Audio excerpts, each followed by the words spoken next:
can handle everything I got, even a soul. What's going on, everyone? My name's Alex. That's Eileen, and you're watching Straight to the Chicane podcast. And today we're going to be talking about the Canadian GP. First off, I'd like to welcome back all of our returning viewers. And if we have some new ones, thank you for showing up. If you haven't yet, please like, follow, comment, whatever it is that you like to do. It's all below. Please help us out. It helps the community. Eileen, how are you? How was the race? Did you enjoy yourself? Are you born to ride? She's wearing a really cool... I'm born to ride. Yeah, yes. You are. I'm good. It was a fun weekend. It was we had like everything possible was on. You're right. We had jam-packed into one. This weekend did pack a lot. We had warmth, cold, rain, sun. We had people at the front that we wouldn't normally see starting the race. A very mixed up grid. We did. Some engine penalties. We had some DNFs. So it was a really good. We didn't have any red flags throughout the race, but we did have a safety car and a virtual safety car, which really did help. We did have a groundhog. R.I.P. Yeah. This weekend was pretty crazy. So let's just get into it. The weekend started with chance of rain possibly throughout the whole entire weekend, possibly race day, but we didn't really see any rain. Not on Friday. Not on Friday for both practices. Yeah. There was talk of it coming in, but never really happened. Well, we saw it on Thursday. We did. The pit lane was flooded. Yes. And then Friday was like a completely different world. And then Saturday was a storm. So it kind of was up and down. It was up and down. So we got a lot. Yeah. The teams definitely, I feel like, set up their cars for Friday practice. But then Saturday, we got the curveball, so they had to change what everything looked like. So I think that's why we saw such a mixed up grid. Yeah. Other than pole position, that is. So. Yeah. So, anything big that happened on Friday? I mean, any news, I guess, we should talk before we really get into practice. I mean, the only news, I guess, is really just all the speculation around Pierre. Who's going where. So it sounds like it's being confirmed that Pierre is going to be at AlphaTauri through 2023. Right. So that was from the principal conference. And then the big speculation is what's going to happen with Oscar Piastri. So the rumor is that he is potentially going to be replacing Nicholas Latifi at Williams as early as the next race. So... Maybe. I wouldn't mind seeing that, I guess. A farewell to Latifi at his home race. Finally got the race at his home race, which he hasn't done in his F1 career. A way to say goodbye. I guess that's possible. Yeah, I don't know. I don't think it's... I feel like that'd be a really shitty thing to do. You think so? In the middle of the season? Yeah, I do. Give him the rest of the season and then make the change. But... I don't know. I mean, we'll see. So, I mean, the big speculation is it sounds like it was confirmed because somebody asked Otmar, is Piastri going to be in F1 next year? And he said yes. So, does that mean that Fernando's not going to get signed next year? Or he might not even be with Because the rumor is that he's going to go to the Le Mans team for Ferrari. So, there's a few things, Yeah, well, he missed out. This weekend, I'm getting a good win. Oh God, he was never gonna win. No, I know. All right, yeah. So practice on Friday, 2 practices, no rain. That was the only time they got to really see what the dry was gonna look like. Aston Martin looked really good. They did. Yep, that looked good. For Mercedes was looking okay. Mercedes was not looking okay. Maybe that was Saturday they were looking okay because they qualified well. They played in the rain really well. Friday, they did not look good. Friday is the infamous interview post-practice with Lewis where he says this car is a disaster. A disaster. So, quite a good turnaround from the start of the weekend, huh? Yeah. Yeah. Definitely. So, practice, I feel like, was pretty conventional. Like, we saw, obviously, free practice 1 and 2, normal. And... it was Red Bull, it was Checo and Max, it was the Ferraris. Yeah. We did see, obviously, Aston Martin looked a lot better. Don't know what happened to them for Sunday, completely different car. crazy. Like, even qualifying, I thought it was just the rain that was a blip, but then they didn't look that great yesterday. So, yeah, Mercedes was okay. They went, pretty much the big thing was they went with completely different setups. So, sounds like George's setup worked better. For him, yeah. Yeah, and then they both ran different floors, which they realized that I think neither one of them worked, and so they just resorted back. Mm-hmm. So, McLaren didn't look terrible in practice, but they kind of fell off this weekend too. McLaren had a really rough weekend. They had a bad pit stop at the race. They tried to double stack and definitely left Lando hanging dry. Lando didn't seem like he was doing too well throughout the weekend either. Kind of struggled to qualify, left his car. I don't know, car issues or something. Yeah, I don't know. They replaced his engine going into Sunday because I don't even think he was able to like get a lap in for Q2 because he was having issues, but he didn't have to take a penalty because they used parts from what was already in the pool to like build the engine. So who knows? Maybe they need to take the engine penalty to help them, but neither car ended in the points. So tough weekend for them. Yeah. Haas looked good. Haas qualified. But Haas looked good in the wet. They did not have it in the that just tells you that their drivers are just good in the wet, and when it kind of evens out the playing field with the cars for the most part, other than maybe Max, and that's about it, really. He was in a totally different league for qualifying the whole time. So are we talking about quali now? I guess so, because practice wasn't very much. There was not a whole lot going on. There was more talk of the groundhog running across the... and the crowds were nice. Everyone was back. We're back in Canada. It's a good track. It's a street course, but it's like, I don't know, it's on a man-made island. It's pretty cool. It's not so far. It's about an 8-9 hour drive for us if we wanted to go. Cool space. Yep. Yeah. But qualifying. Yeah, Saturday, we don't even need to talk about FP3 because nobody really did anything. I think not too many people went out, really, or they did what? Would you say 15 laps, I think you did? 15 laps was the most laps. The average was 10 from every team. I don't even know if Red Bull actually got any, like, real true laps in. I think they did maybe in the last 5 minutes. Mm-hmm. But the last 10 minutes was when they actually physically went out. But, like Leclerc didn't go out because of his penalty. So, you're not going to risk it in the rain. Yeah, now when you only have 2 hours between that practice and then going into qualifying, you either feel good in the rain or you don't, Exactly. So they got a couple of laps in and then prepared themselves for the rain qualifying. But it didn't really rain during qualifying. It was just kind of drying out, but it wasn't really a super sunny day, so it didn't dry out very fast like it would do in other parts of the world. So it took a lot longer. So throughout qualifying, people started on full wets. I think everybody was in Q1 was on full wets. We didn't get to inters until Q3. No, I thought Q2 somebody went on inters. Was it Alonso? I don't know. Mostly everybody pretty much was on intermediates for Q3. Uh-huh. And then we had George Russell try something special with a pair of softs. Well, it did work out for him last year, if you remember. It did, at a different course. And it dried out a little bit differently than it did here. Because here, this weekend, it did not work out for him very well. It did not, but it was a gamble that he was willing to take. Yeah, he was, because he put down a really good run the first time and with the intermediates on and was able to keep himself in P5 for the start of the race, which is a good spot to qualify. It's not terrible. Who are you talking about? George. Sorry. He was in P8. Oh, he started in P8? Yeah. Oh, so he went from P8 to P5 or P4. He finished in P4. He did, yeah. Yeah, he did good. So qualifying was interesting. We had Yuki and Leclerc both guaranteed to start from the back of the grid. So really they only just went out just to out-qualify the one person.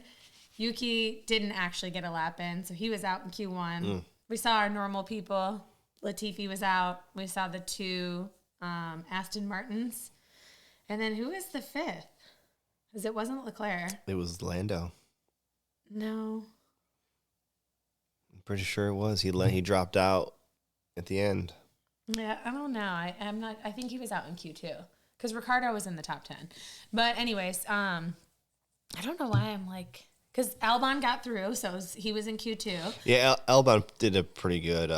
Yeah, and both Haas were out of. They were in Q3, so that was Gasly was there. Vettel. Oh yeah, so Gasly was having issues with his car all weekend. I feel like obviously coming out of Baku, he had a really great race, but Monaco, he had a tough weekend too with qualifying. But there was some issues. I think he couldn't shift or something. There was an actual problem with his car. Some hydraulic issue or something. Yeah, which I feel like kind of messed up his actual race too. So okay, so he was out in Q1, so that's why I'm like, he's not normally out in Q1. So yeah, and then Q2, Leclerc made it through, but didn't even come out for Q2, and then Lando DNF'd. Yeah, and Perez caused a red flag. Perez isn't the best in the wet. He's not the greatest wet driver. Very good with tire management in the dry. Well defender. Not such a great wet driver. I think he kind of maybe pushes it a little too hard and doesn't really know how to back off. But we also seen a lot of other drivers that are not that great either. Yuki Tsunoda during the race came out on a very fresh set of tires, dry tires, and drove it right in the wall, and that was dry in the dry.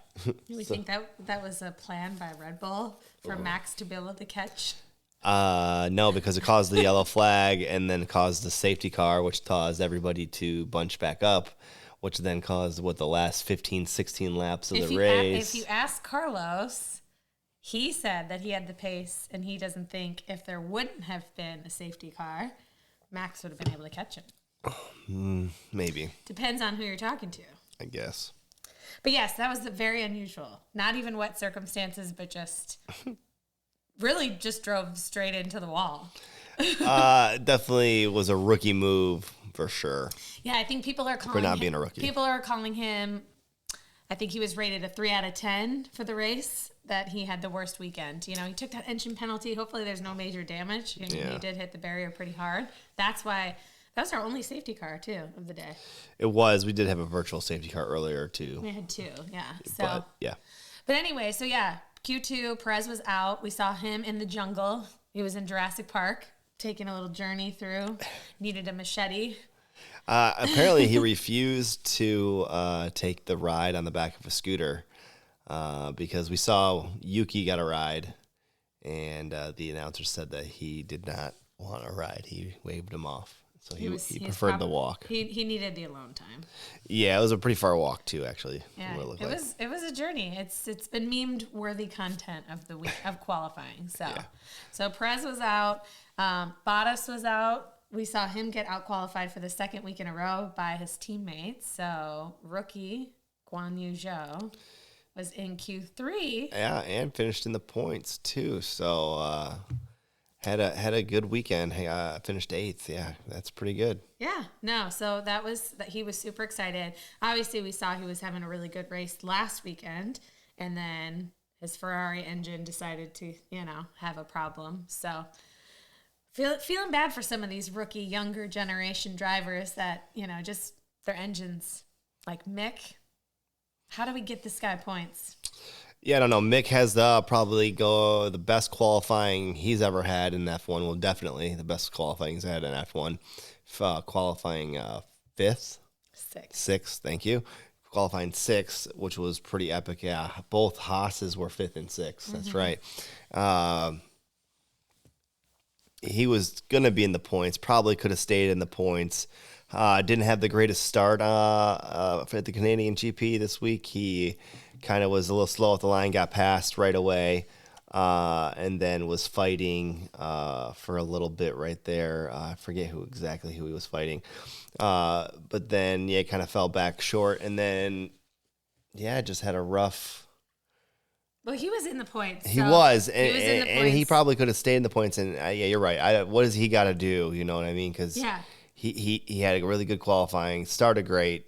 And you got to feel for him too, because everybody's in the media and saying Gunther's you need to stop crashing. You're causing the team too much money. And so this was like redemption weekend for him. Yeah.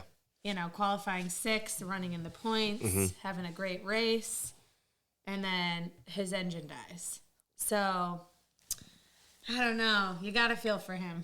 Yeah, he'll get there one day, for sure. Tough weekend for Haas. They did, I guess, match their best qualifying this weekend, which was 5th and 6th. They were the only team to have both drivers in Q3.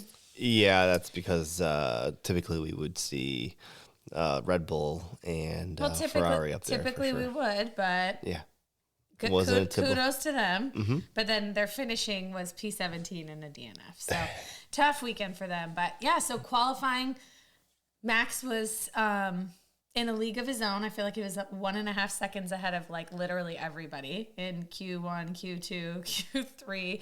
And then the closest was like, I think 600ths was Carlos. And then Alonso came on his last lap and was able to put a banker in. Yeah. I think the closest was... It was 600s.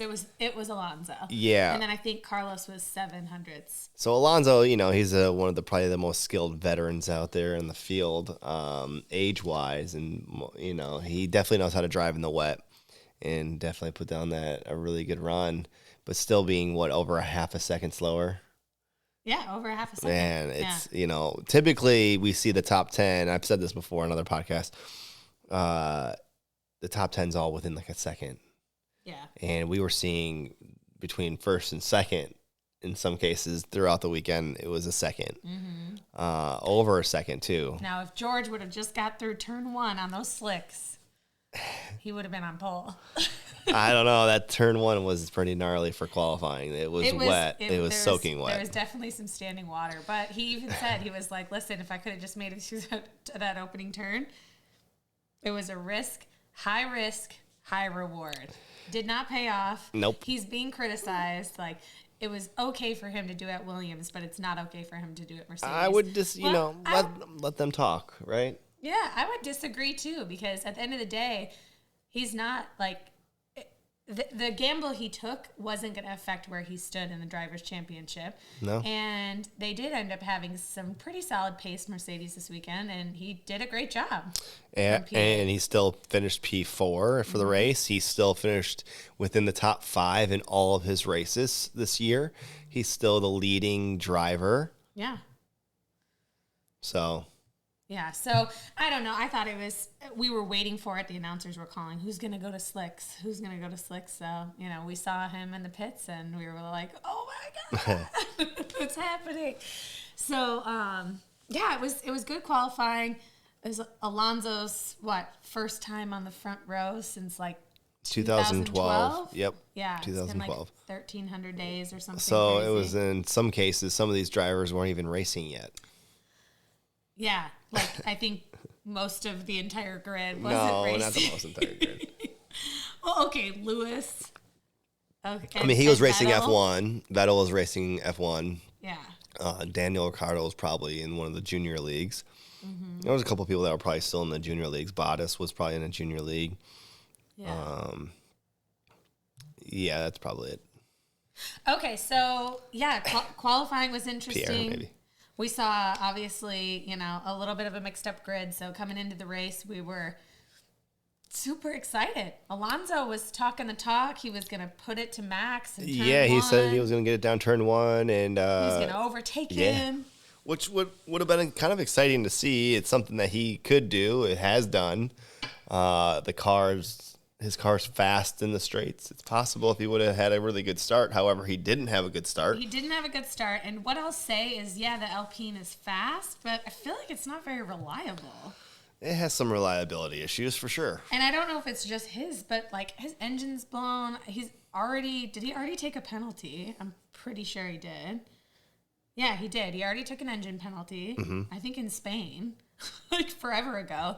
And then he had issues again this weekend with his ERS system. Yeah. We're seeing a lot of reliability issues across the board. Ferrari had a huge one last week with a bunch of cars across the board. 4 cars. Then this week we're seeing maybe something with Red Bull kind of happening. It was a gearbox issue for Perez. Yeah. Hydraulics, possibly gearbox, and then... But then we did see another Ferrari. We saw Mixed car went out. So last week it was Magnussen's. This week it's Mick. And I did say going into this race, I was like, we're due for a Red Bull reliability issue. You were called out a couple things. Your friend Justin said, I have a feeling that Max's engine is going to go out. Yeah. And I was like, we're due for a Red Bull reliability issue. And so when it happened, we were like, oh my God. But then it was Perez. So, it would have made it interesting if it was Max. I feel like it would have closed up the gap a little bit. Who knows how the race would have finished? Would Carlos have got his maiden victory that everybody is anxiously awaiting? But none more than him, honestly. It's a little concerning because I'm like, are we going to continue to see more reliability issues for Red Bull? And Christian's been very open. I think yesterday he even talked about it too, that they're, going to be running low on parts. They've only got so many that they can, work with. Yeah. So I think a lot of these top teams are definitely going to have a salary cap issue. They're going to be running into that wall real quick, and especially Red Bull because they've been pushing a lot of upgrades and everything, and they had some reliability issues in the beginning with their engines in the first few races. So they're going to probably have some issues coming down the line, and then same with Ferrari. They've been having some issues too, so I think there's more to come from both teams. So. I think Mercedes has been very consistent. They started off a little struggling, finding out what their car can and can't do, and slowly built it up. They didn't really have any major reliability issues. They were just been slow and had some porpoising problems. They're the only team that hasn't had any DNFs from mechanical issues. So we're not even halfway through the season yet. We're getting close to halfway through the season, but we're not there yet. And they're now consistently finishing in the top 10. Well, they've been consistently finishing in the top 10. Exactly. So, George has been in the top 5 every race. Lewis has been getting better. Yeah, because they've been doing different tactics on their car builds for the race. So we're seeing what's really truly working and what's not, and they're getting it dialed in. And it showed this weekend that they are still there.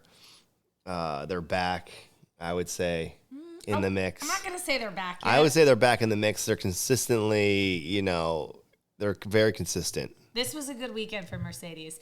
What a turn of events from Friday to Sunday, though. Lewis was like, this is the worst car. This is the car we have to deal with. We're just going to deal with it, and then we'll build a better car next year.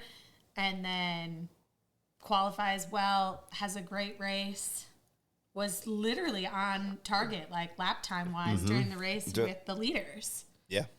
So, and then we saw him on the podium. For the first time since Bahrain. Yep.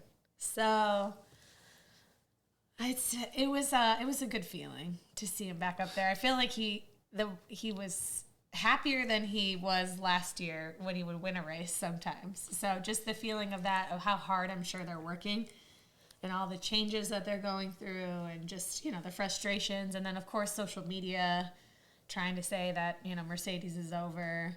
Team bosses saying that I don't feel bad for Mercedes, haha, whatever. Mm-hmm. A lot can happen if they dial that car in right.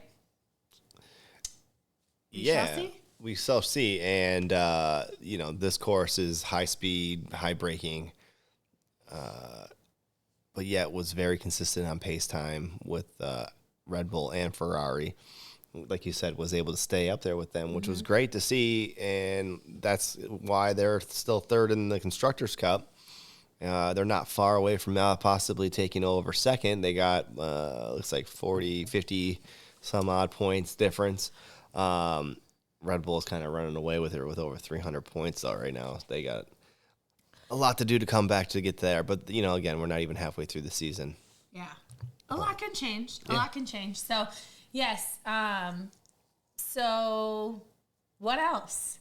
So Alonso, should we talk about Alonso's race? Go ahead. Talk about his race. We already said he had a tough start. Had a rough start. Was a little bit late off of the red lights going off. He was just seemed like Stayed in P2 though for he a hot did second. because he had a good line and was able to stay there, but was definitely Carlos was right there, right on his back, really close. Yeah. And I would say, any more of a mistake, but he doesn't make too many mistakes, he could have been just as easily in third, but he wasn't. Yeah, he's very disappointed with his race. I mean, so pretty much, we had the first safety car, Lewis pitted, and Alonso, I think, has a infatuation with beating Lewis or holding Lewis up. Yeah. The battle last year we saw. For some reason, Fernando didn't really pit when he should have, pit on the virtual safety car when he could have, really just kind of extended those medium tires well past what they needed to be. And obviously everybody, Carlos got past him. I think that was a team call because Ocon stayed out too. So they kept. But it was Ocon out. it was a bad call on their parts. Then Yeah, it was. And then at one point they were asking him to extend additional laps on those tires, which whatever. He's saying that there was, come lap 20, there was already issues with his engine where he was losing up to a second a lap. So I don't know. I mean, terrible, but for me, it does just feel like there's still a lot of tension between Alonso and Lewis. He was like, well, did he lose position? Well, we know where we need to be. he just wants to stay in front of Lewis and battle Lewis. They're like ex-teammates, still rivals. Yeah, I think there's still a little animosity going on, I guess, apparently. So, yeah, we saw him. He actually finished P7 behind his teammate because even though he was faster, they told him to hold position because they didn't want to lose place to Bottas. Yeah. But then on the second to last lap, he was called out for weaving on the straight, which, obviously is a no-no. So he was called to the stewards and received a 5-second penalty. So he finished in 9th. Yeah, he dropped 2 places with that penalty. Yep. And both Alfa Romeos were able to get ahead of him in points. That's the way it goes. I mean, look, weaving in the straights is not cool. It's not really good racing. It's kind of like, I know you're going to pass me, and I'm going to do whatever I can dangerously to not allow it, What his justification was that car number 77 was nowhere near alongside him. But Valtteri said, well, I had to lift because of it, so it affected his pace. So that's why he ended up getting Yeah, and then they can look at all the readouts and see where everyone lifts, where everyone brakes, where steering inputs are put in. So yeah, they were able to see, and he probably did. He was just not trying to lose another position. He was like, well, he lost 2 then. He was not happy at the end. Before he even got the penalty, his onboard shows him slamming his fist into his steering wheel. So after qualifying P2, I would say very tough weekend for Alonso. Yeah. Good weekend, tough race. Yeah. Is what I should say. But what else? Okay, so opening lap, Haas looked good. We saw another little kerfuffle with Magnussen and Hamilton. Yeah, we saw a good battle between Magnussen and Hamilton, and I don't know if it was a good battle. Magnussen doesn't really ever give any room. He's squeezing and pushing on the inside line, trying to get as much as he can, but he's clearly behind Hamilton on this first lap and is just trying to squeeze Hamilton off the road almost, apparently. And Lewis is just riding the racing line, which he has every right to do because he was in the lead going into the turn. So, I think I don't know if there was any, other than the fact that Magnussen got the flag to get pitted and he lost it, that ruined the whole race for him. There was no penalty involved because he probably did that. Well, there was no penalty because there wasn't an issue. Whereas it was the exact same thing we saw in Spain. The exact same thing. Mm-hmm. Lewis got a puncture, though, in Spain.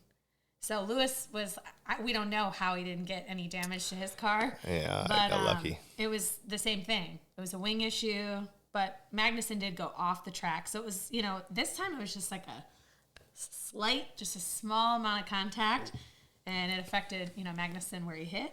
And so he actually wasn't losing as much time, but really the reason that he got the black and orange flag was because of Alpine with their radio talk. Oh, yeah, the radio conversation from Ocon. You're right. Because he was very like, okay, we're good. Magnussen's engineer, we're not losing any time, which he wasn't. It did look like it was getting worse because even you and I were like, oh, man, it looks like it's about to fall off. Yeah. And Ocon was like, it's going to fly and hit me in the face. It's dangerous. Yeah, So, which was probably the right move to do, because if I saw that in front of me too, I'd probably want to say something. I know the rules. Yeah. Get the hell out of my way. You have a broken car. You're gonna hurt somebody, and I want your spot. So, yeah. So we saw Ocon move up. Magnussen's race was over. Yeah. And then Leclerc started at the back of the grid. And worked his way up slowly. You were demanding him to have. I was demanding a Brazil 2021. She wanted to see kind of what Lewis did in Brazil, where he just worked his way up, passing a car or two cars every single lap.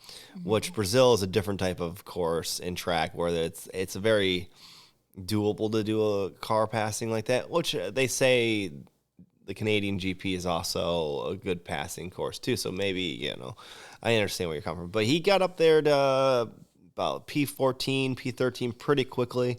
Within the first, I would say 5 to 7 laps, he was up that high. Yeah. And then worked his way up.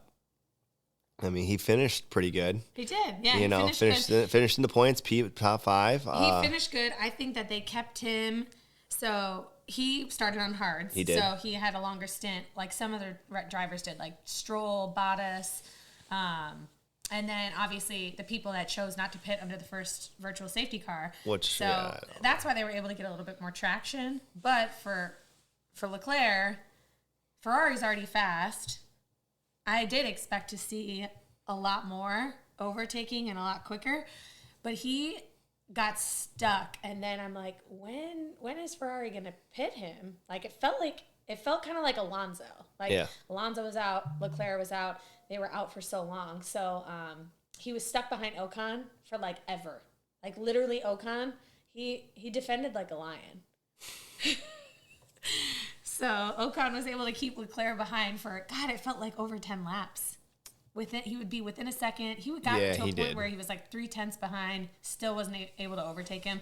So then they finally pitted him, and he had a terrible pit stop. So it just wasn't in the cards for Charles this weekend. No, there was a couple really bad pit stops. I don't know what's going on. Last race, too, there was some bad pit stops. Perez had a bad pit stop last race. Yeah, and then this race, the double stacking by McLaren, they weren't prepared, obviously. They didn't have the tires even out. And their team is just standing there what do I do? They put the wrong tire on. Yeah, there was, I hate using the word amateur hour, because those guys are all very much professionals. They all are. Yeah. However, it was very bad to see a team with that high of caliber, one of my favorite teams, to do something that bad. I don't like seeing that. I mean, that was as bad as seeing what Mercedes did to George in 2020. Yeah, that was bad. Pretty bad. Shouldn't happen. Yeah, so what else happened? I'm like Yuki in the wall, mixed engine failure, Perez engine failure. Yeah, but Yuki in the wall, that's he's not a rookie anymore, and he shouldn't have been doing something like that. Coming directly out of the pits with a fresh set of tires on, and not even being able to make that first turn out of the pits, going straight off the pavement into the grass, and then straight into the wall. So speaking of pit exits, should we talk about our flashback to Monza? Sure. Oh, okay. So, yeah. So Max pits and comes back out. And For their second pit. And he's right there, comes out, and he's released right next to Lewis. Lewis has a little bit more momentum and probably a little bit more speed coming out of that turn because he's on the track. His tires were fired up already. Yeah. I mean, he was on an older set of tires and had more momentum and had every right to that racing line. and forced Max to be right behind him. However, Max did concede and backed out of He it. did. But you even heard it in the cool down room. Max was like, that was a close one there. And Lewis was like, oh, I like lost you for a second. And you see it because Max kind of has to like almost go off the track at He one does point. almost have to go off the track. But I literally, as it was happening, I'm like, oh my God, I'm having PTSD right now. I'm having PTSD. Yeah, and then, Lewis stayed in front of him for that whole entire lap, kind of caused Max probably not to have the best out lap on those set of tires, which is, whatever. And then then Lewis just immediately pitted that very next lap. Yeah. So Max overtook him and Lewis came in the pits. But it was exciting, I think, reliving last year and just obviously seeing what, 2021 gave us with Max and Lewis's battles. We're ready to see some more of that. So, but yeah, it was a little PTSD for me from Monza when Max was coming out of the pits, Lewis was coming by, they hit each other. Yeah. Max ended up on top of Lewis. I'm like, oh my God, please no, dear Lord. So, yeah. But I'm like, it was a good race. It got exciting at the end. Definitely the safety cars saved the race. So the safety car coming out from Yuki caused everybody that needed to pit, gave them all a very good free pit stop, and it kind of leveled out the playing field. You're right. It brought everybody together, and we were going to see an interesting race for like 16, 17 laps that was left, and they restarted the race. Max and Carlos, thank you. I don't know why I always have a brain fart with him. Carlos had a really good start, better than the rest. Lewis was right there too, sitting in P3. However, wasn't as fast as those top two. Those top two kind of got away, and they were all out. They were, and for those last, it wasn't the whole, and it was pretty good battle for those 15 laps.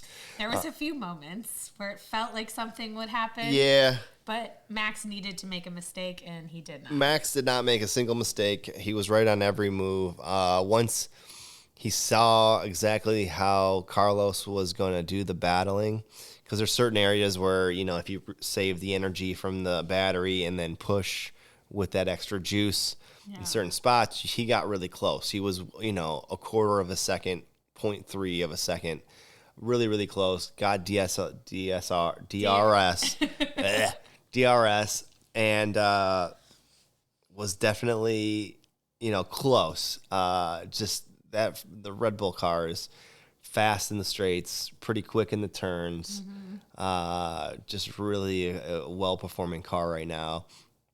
Ferrari seems to struggle in a couple spots. Ferrari has porpoising. Yeah, and then, and we went to the onboard with Carlos, and we could see for that last few laps that, like, going down to the last lap, Carlos was giving everything he had. Those hard tires were definitely worn out, and he was kind of coming out of the exit, and you could see the car kind of wanting to go sideways as he was applying the power, so he couldn't give as much power to the wheels as soon as he wanted to. So he was just a little bit delayed.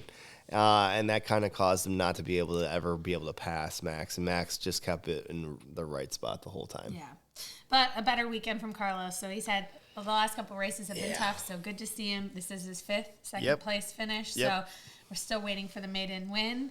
This was the 6th in a row Red Bull win. So, yes, they're seeming very dominating. Yeah, they're starting to pull away. And they haven't done this since Sebastian Vettel won 9 in a row. Yeah. So, who's going to stop him in Silverstone? Lewis has won 7 years, seven Silverstone wins. It feels like it's everybody's home race next week. It's a lot of people's home race. Definitely all of the Britain drivers, which we have a few good Britain drivers on the. We have the 3, and it's like McLaren and Aston Martin's home race. So it's going to be an exciting one, and there's a lot of upgrades expected across the board. Mercedes being one. Silverstone always seems to be like that. We're bringing upgrades here, so right. So Silverstone in 2 weeks' time, roughly. Yep. Expecting people to, like you said, to bring all the upgrades. We're expecting some teams to be well performing. This is their home track for most It's of a them. more conventional track. We're finally, are we done with street circuits until we like go to Singapore or?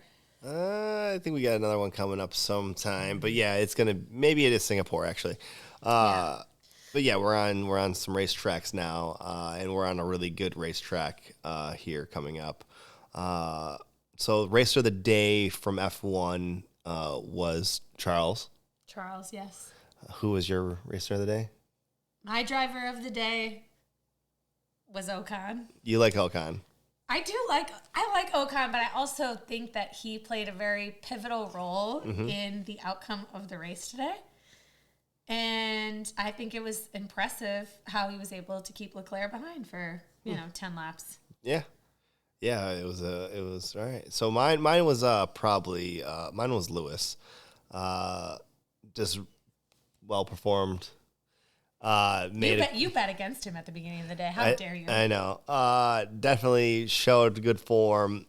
Was able to have the same race pace as the top drivers. He was the second for the fans. Yeah, It he was my Lewis was driver behind. of the day. For sure. What else do we got going on? Anything else that we have to say before we get going out of here? No, I think it was an exciting weekend. You know, It was. I was really pleasantly happy. I wish the battling at the end for the last 15 laps, which I was sitting at the end of my seat watching. I wish there was maybe a little bit more of a battle. But it does show that these new cars can stay with each other for a longer period of time, and it was pretty exciting. I was not bored this weekend. yes. All right, well, I guess that's it for us. If you haven't yet, thank you for making it this far. Please like, subscribe, comment. We love to hear your opinions and thoughts on the race. Who was your driver of the day? Let's talk. If you haven't yet, please follow us on Instagram. We are Straight to the Chicane, and we post a lot of memes, a lot of content on Instagram. That's where you find us very easily. We try to stay active, so follow us. We're gonna be in Austin. The goal we set a few podcasts ago was we want 100 subscribers before we go. Yep. We want to see some engagement, so let's chat. Who was your driver of the day? Who are you manifesting for your podium next weekend? Yeah. Which I manifested the podium this week. Yep. So I'm feeling very good going into Silverstone. And who's going to have reliability issues? All right, well, we'll find out. Well, like I said, thanks for watching, and we'll see you guys next time, all right? Thanks, bye.